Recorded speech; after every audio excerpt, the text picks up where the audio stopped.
So, Grandpa Milford was drafted to go to the war, fight in World War II, and he got on a bus with some people and went to Abingdon, where everybody was being checked out there. And because of an injury he sustained as a child, because of some sort of sickness he had one ear that was not working. He had one ear that just couldn't hear out of, and that made him ineligible.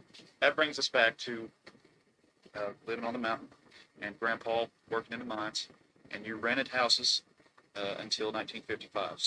Your first child you had was Benny Gilbert, and was he a hard child to give birth to? Was there any complications? Were there any complications during the birth process or anything? Was that tough for you, your first child? Now, what a question for somebody to ask me. Never had a child. It's murder. It's dead. For a young 18-year-old girl to give birth to a 10-pound baby. It's dead. And so anyway... I didn't mean to offend you, Grandma. I didn't I don't offend even know. I think it's funny. It's not offensive. Okay. But he was a big baby, and he was so big till he was injured in childbirth with his little head. Couldn't hardly be born, since that's the first entry into the fresh air. And one side of his little head was up high, and the other one, his little cheek dropped down to his chin.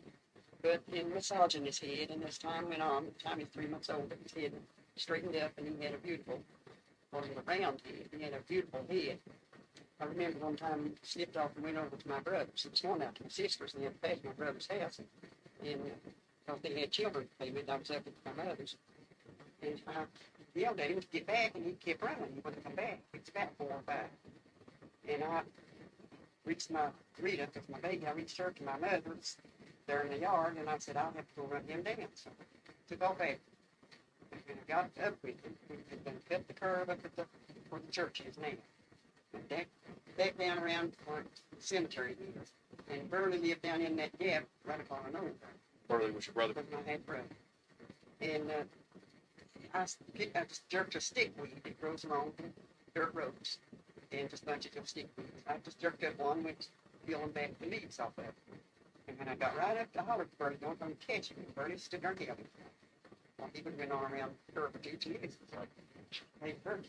And I drove back to get him a sword across the back that little stickweed, and Bertie snatched it out of my hand. And he said, no, I'm not going to get him in front of me. And I said, but he slipped off, and he might get lost or get killed. He didn't live up there, just this. And he said, no. I said, you want to correct him, get him up, fella, away from me. And I said, why? He said, look at that head. It's too much like my dad's. Your life consisted of raising your 2 children there to begin with, and taking care of the homestead, and Grandpa was working in the mines.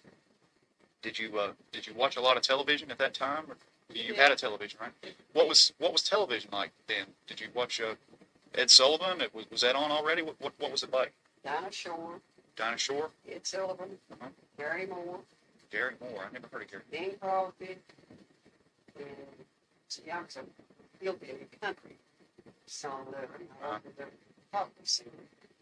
Right. But we listened to it because that's all that's on, rather than cut it off to be in the tightness and silence. We leave it on. Yeah. But then we got the Kinky Lee, we got the Red Skeleton comedy, we got Milton Berle, and that was always... Did you have a favorite that you guys liked in particular? Were there any particular shows that you'd like to watch together, or that Grandpa really liked to watch? Or that you... He loved wrestling, boxing, and politics, all sports. Okay. He was a sportsman. And that stuff was televised. Those sports are always okay. All right, and Lou Gehrig, Willie Mays, and all the old ones that was just like his working days. Yeah. Watched them all. he loved baseball. Okay. Okay. And when did the news come on?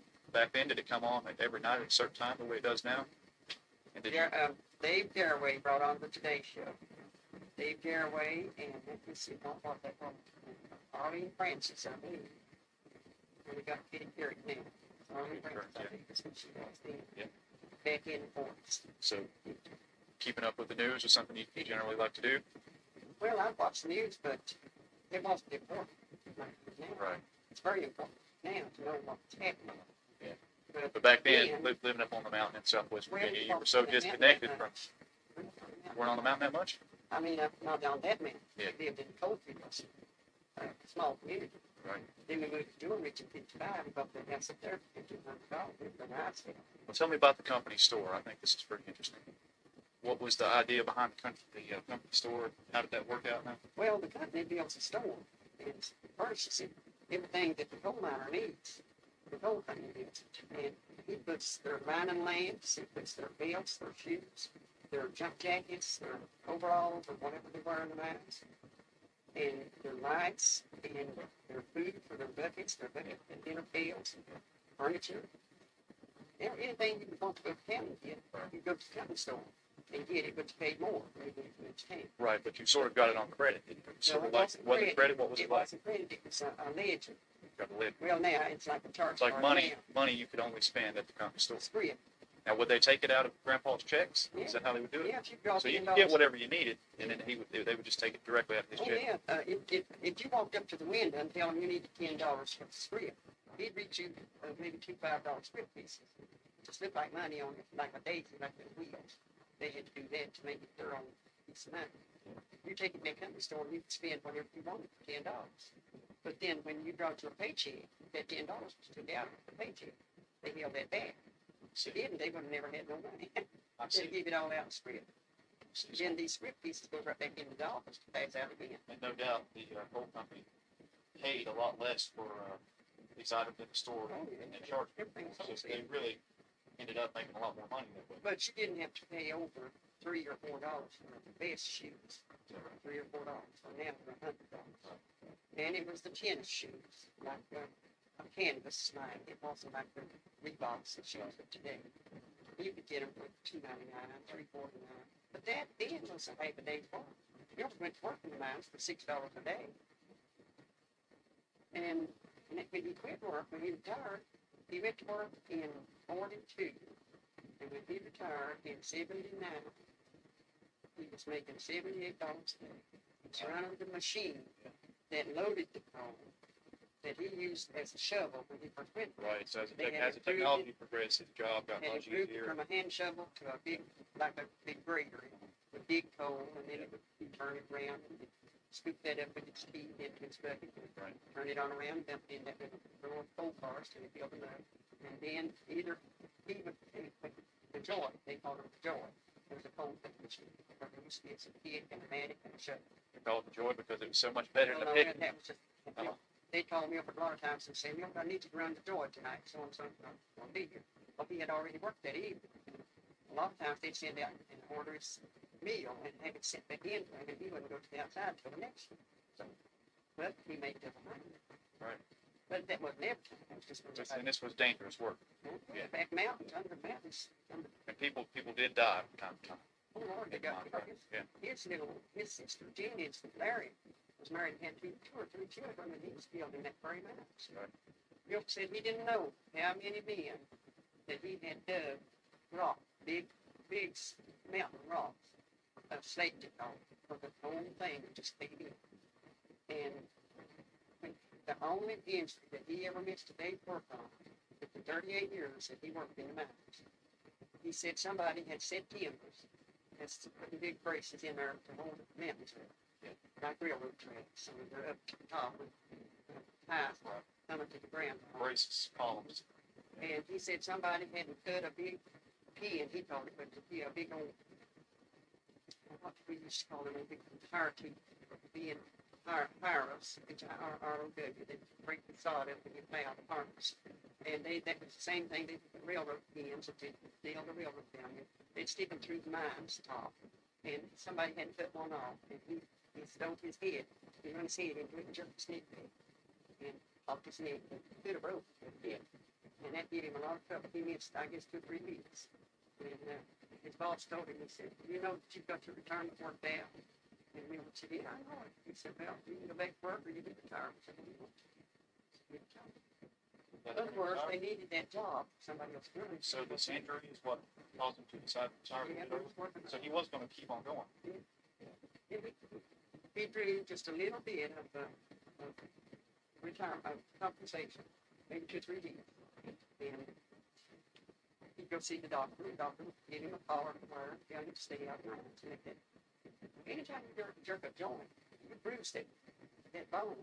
the joint or a place around here. But he all down through after that, the years, he didn't die till 96, and he was complaining his neck hurt. Just as sure as he'd go to sleep on a flat pillow, or up on his head, he'd probably up on the couch on him, but now he was braced under his shoulder. He'd wake up and he would be, he'd work with his neck, work with the injury, make it tender. We're going to come back to that part where Grandpa retires in '79, but let me jump back one more time let's go to the 50s here. 50s, to me, is just an amazing decade in terms of the way culture changed, the way music changed. What did you think about rock and roll the first time you heard it? We did not. You didn't like it one bit? We didn't like the long hair. Now, I'm talking about Elvis and the Beatles and all that. I think for Elvis, Little Richard, all those. You guys I just didn't care for it at all, right? It was so different from what you had known as music, and it just didn't catch your ear. We didn't. But your son loved it. My correct? both sons. Both sons, Oldest son, yeah. even more of a hairstyle. And then it tweaked down his forehead. And he put the ducktail on the back of his head. Talking about being trying to look exactly like Elvis, right? His hair was jet black anyway. He didn't have to color. But and he had wavy hair, but he didn't have curly hair. And then he comes along 12 years later. Well, he was more of the hippie generation, And where then Benny was he more of the hippie. classic rock and roll. And when Lynn was in the 6th grade, Gilbert took him to the barber shop. And he cried when Gilbert made him sit still for the barber to put his curls on. Well, the next time he time to go get a haircut, he said, Dad, I don't want my hair. He said, I want it to grow out because I'm going to wear long hair. And Gilbert said, no, you're not wearing long hair. You're getting your haircut. And it was an argument for 6 months or a year as to the way he ended up wearing his hair. He finally won. He got And to wear it on. I told Gilbert, I said, look, if he wants to look like a hippie, that's all he's doing. He had to get hard wearing long, wavy hair, let his girls wave in the air. And so he Gilbert fascinated him. He wore long hair and he was buried with that down onto his shoulder, down the back of his head.